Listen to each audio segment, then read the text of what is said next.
অসম যুৱ পৰিষদৰ ৪১জনীয়া কমিটিৰ যৌতিক ফুকনক সভাপতি হিচাপে দায়িত্ব অৰ্পণ। আগন্তুক 11 ফেব্ৰুৱাৰীত অনুষ্ঠিত হ'ব অসম গণ পৰিষদৰ কেন্দ্ৰীয় অধিৱেশন। তাৰ পূৰ্বে অসম গণ পৰিষদৰ ভাতৃ সংগঠন কৃষক পৰিষদ, মহিলা পৰিষদ, যুৱ পৰিষদৰ অধিৱেশন কালি শিৱসাগৰ নগৰৰ সমীপৰ টাই আহোম বিকাশ কৃষ্টি কেন্দ্ৰৰ প্ৰেক্ষাগৃহত অনুষ্ঠিত হয়। সকলোকে ধন্যবাদ জ্ঞাপন কৰিছোঁ। সকলো যুৱ বন্ধু তথা মোৰ কেন্দ্ৰীয় সমিতিৰ সভাপতি শ্ৰদ্ধাৰ জিতু বৰগোহাঁই ডাঙৰীয়া, কেন্দ্ৰীয় সমিতিৰ 10জনকৈ অবজাৰ্ভাৰ, যিহেতু আমাৰ উক্ত সভাত কেন্দ্ৰীয় সমিতিৰ উপসভাপতিকে ধৰি কেইবাজনো উপসভাপতি, কেইবাজনো সাধাৰণ সম্পাদক আহি উপস্থিত হৈছেহি।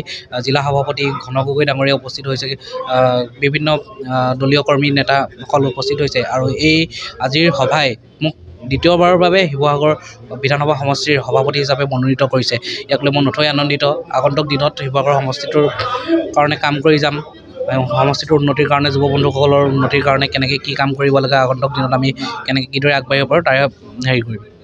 কেন্দ্ৰীয় অধিৱেশনৰ প্ৰাক্ষণত শিৱসাগৰ বিধানসভা সমষ্টিকে ধৰি বহুকেইটা বিধানসভা সমষ্টিত অসম যুৱ পৰিষদৰ নতুন সমিতি গঠন কৰিছে।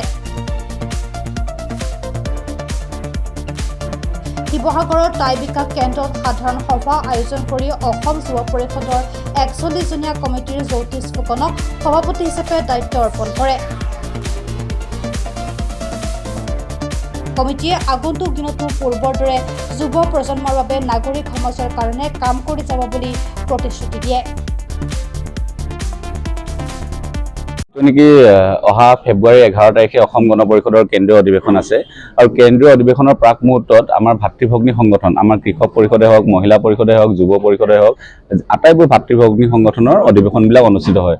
ঠিক সেই মৰ্মে ভাতৃভগ্নী সংগঠনৰ যিবিলাক বিধানসভা সমষ্টি আছে, আজি শিৱসাগৰ, যোৰহাট, ডিব্ৰুগড়, ঠিক তেনেদৰে গোৱালপাৰা, বিলাচীপাৰা, নলবাৰী, বৰপেটা আটাইবোৰতে সমগ্ৰ অসমতে যিবিলাক বিধানসভা সমষ্টি আছে, সমষ্টিবিলাকত আমাৰ যুৱ পৰিষদসমূহ পুনৰ গঠন হৈছে। ঠিক সেই মৰ্মে আজি শিৱসাগৰত সুন্দৰভাৱে গঠন হৈছে আৰু শিৱসাগৰ আজি গঠন হৈ আজি গোটেই হাউচে, গোটেই কাৰ্যনিৰ্বাহক সদস্যই জ্যোতিষ ফুকন ডাঙৰীয়াক সভাপতি হিচাপে আৰু আমাক কেন্দ্ৰীয় কাৰ্যনিৰ্বাহক হিচাপে কেন্দ্ৰীয় সমিতিলৈ প্ৰেৰণ কৰিছে। মই আশা ৰাখিম যে শিৱসাগৰ যিখন আজি কমিটি গঠন হৈছে ৪১জনীয়া কমিটি, এই ৪১জনীয়া কমিটিখনে শিৱসাগৰ যুৱকসকলৰ কাৰণে, শিৱসাগৰ ৰাইজৰ কাৰণে, শিৱসাগৰ জনসাধাৰণৰ কাৰণে এই ৪১জনীয়া কমিটিখনে অনাগত দিনত ভাল কাম কৰিব, ৰাইজৰ হকে কাম কৰিব, শিৱসাগৰ উন্নয়নৰ হকে। শিৱসাগৰৰ পৰা মুছাবিৰ আলীৰ ৰিপৰ্ট, প্ৰাত টাইম ডিজিটেল। শদিয়াৰ পৰা ধুবুৰীলৈ, বৰাকৰ পৰা ব্ৰহ্মপুত্ৰলৈ সকলোৰে মাজত চিনাকি এটা নাম প্ৰাতঃ টাইম। থলুৱা ভাষা, কৃষ্টি আৰু সত্য বাতৰিৰ আধাৰত প্ৰতিষ্ঠিত খবৰ প্ৰাতঃ টাইমৰ প্ৰতিটো বা বাতৰি পুংখানুপুংখভাৱে চাবলৈ Facebook, YouTube, website, Twitter, Instagram আৰু ব্লগাৰ পেজত লাইক আৰু ফ'ল' কৰক।